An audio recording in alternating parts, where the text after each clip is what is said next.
నమస్తే అవధాని ఛానల్కి స్వాగతం. నేను చేసిన వీడియోలు నచ్చినట్లయితే సబ్స్క్రైబ్ చేయండి, లైక్ చేయండి, షేర్ చేయండి, మిత్రులతో పంచుకోండి. తాజా రాజకీయాలపై విపులంగా చర్చించుకుందాం. నిన్నటి వరకు ప్రధానమంత్రి ఇప్పుడు కూడా మాట్లాడుతున్నాడు. ఆయన మాట్లాడిన ఒక ప్రధాన అంశము వారసత్వ చట్టం. దీనిని కాంగ్రెస్ పార్టీ అధికారంలోకి వస్తే తిరిగి తీసుకొస్తాను అని చెప్తోంది. అని దీని మీదే కాంగ్రెస్ పార్టీ విదేశీ విభాగానికి ప్రతినిధిగా ఉన్న శ్యామ్ పిట్రోడా ఒక ప్రపోజల్ పెట్టారు. అమెరికాలో ఇటువంటి చట్టం ఉంది.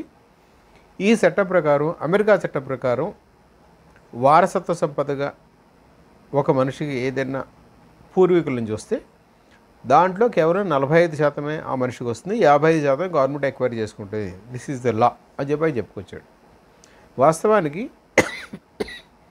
ఇటువంటి చట్టం భారతదేశంలో ఉంది. ఒకప్పుడు 1953 నుంచి 1984 వరకు ఈ చట్టం అమల్లో ఉంది. ఈ చట్టం ఏమిటి అంటే దాని పేరు ఎస్టేట్ ట్యాక్స్.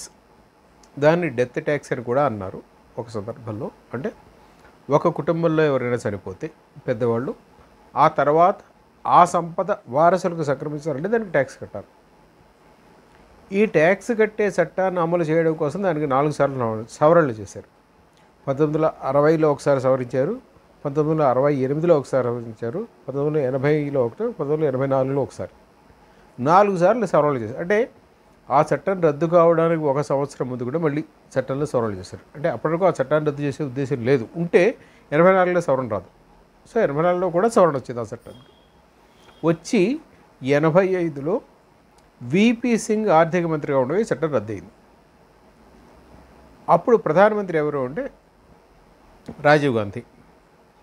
ప్రస్తుత ప్రధాని నరేంద్ర మోడీ చేసిన ఆరోపణ ఏమిటంటే తన తల్లి నుంచి తనకు వారసత్వంగా వస్తున్న ఆస్తులకు పన్ను చెల్లించక్కర్లేకుండా ఉండడం కోసం రాజీవ్ గాంధీ చట్టాన్ని రద్దు చేశారు అనేది నరేంద్ర మోడీ చేస్తున్న ఆరోపణ.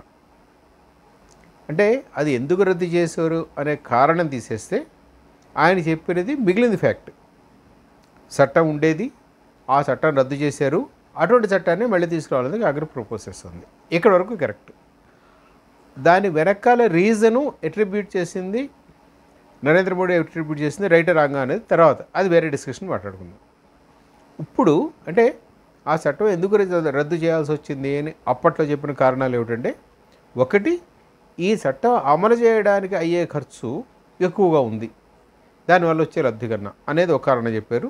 రెండోది సేవింగ్స్. ఇవి అంటే నా ఆస్తి నా తర్వాత తరానికి వెళ్ళడానికి ముందు సగభాగము లేదా అంతకన్నా ఎక్కువ కేంద్ర ప్రభుత్వం తీసేసుకుంటుంది, గవర్నమెంట్కి వెళ్ళిపోతుంది అనుకుంటే ప్రజలలో నేను సేవ్ చేద్దామన్న ఆలోచనే రాదు కనుక ఆ చట్టాన్ని రద్దు చేస్తామని కూడా అప్పట్లో చెప్పుకొచ్చాడు.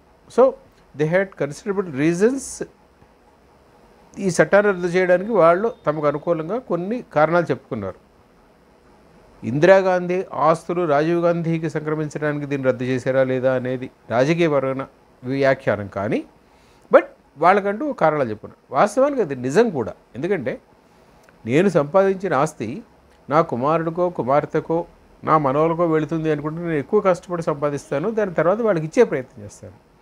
నేను సంపాదించిన ఆస్తి గవర్నమెంట్కి వెళ్ళిపోతుంది, గవర్నమెంట్ ద్వారా వేరే వాళ్ళకి చెందుతుంది అనుకున్నప్పుడు నేను అసలు దాన్ని అంతగా శ్రమపడి దాన్ని సేవ్ చేసే ప్రయత్నం చెయ్యను. ఇది హ్యూమన్ సైకాలజీ, దీంట్లో డౌట్ లేదు.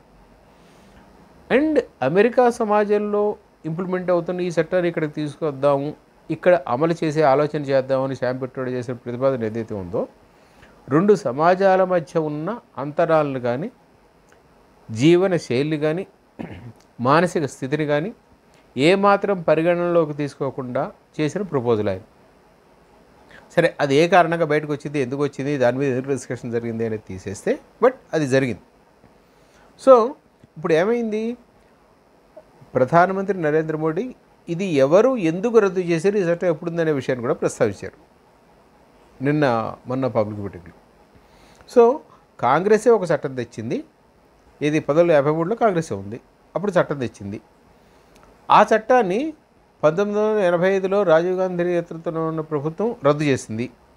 మళ్ళీ ఇప్పుడు రాహుల్ గాంధీ నాయకత్వంలో, సోనియా గాంధీ నాయకత్వంలో అదే చట్టాన్ని వేరే రూపంలో కానీ అంతకన్నా మెరుగ్గా కానీ వాటెవర్ ఇట్ ఇస్ తీసుకురావడానికి కాంగ్రెస్ పార్టీ ప్రయత్నిస్తోంది. అంటే ఆల్మోస్ట్ 2 సార్లు పిల్లిమొగ్గలేసి మళ్ళీ 3సారి పిల్లిమొగ్గ వేయడానికి రెడీ అయింది. Something okay.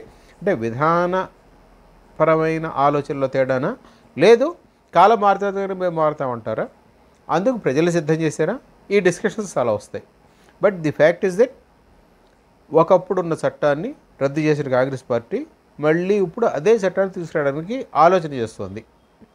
సరే, ఎవరు శ్యామ్ పిట్రోడా చేసిన ప్రకటనతో మాకు సంబంధం లేదు అని జయరాం రమేష్ లాంటి వాళ్ళు, పార్టీ జనరల్ సెక్రటరీగా ఉన్నాడు ఆయన, లాంటి వాళ్ళు ప్రకటించారు. రైట్, నీకు సంబంధం లేదు. నీకు సంబంధం లేదు అన్నప్పుడు ఇదే మాట ఎవరు చెప్పాలి? Let Rahul Gandhi tell it, not Jayaram Ramesh. ఎందుకంటే జయరాం రమేష్కి పదవిలో కీలకమైన పార్టీలో కీలకమైన పదవి ఉంది. ఆయన చెప్పిన దానికి అథెంటిసిటీ ఉంది, దాంట్లో ఎటువంటి డౌటు లేదు. కానీ నువ్వు చెప్పింది ప్రజలకు చేరాలి అంటే అది హార్సమౌత్ నుంచే రావాలి, వేరే వాళ్ళు కాదు.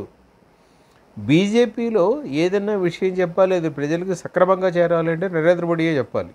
పార్టీ అధ్యక్షుడో లేదా అమిత్ షానో ఇంకోళ్ళు చెప్తే అది జనానికి వెళ్ళదు. జనాలు ఆ విషయాన్ని నరేంద్ర మోడీ చెప్పినంత సీరియస్గా తీసుకోరు. ఇక్కడ కాంగ్రెస్ పార్టీలో కూడా అంతే. కాంగ్రెస్ పార్టీ ఆ చట్టాన్ని మేము తేబోవటం లేదు, ఒకసారి రద్దు చేసాము, yes it was cancelled for ever అని కనుక చెప్పదలిస్తే let it be told by Rahul Gandhi, none others.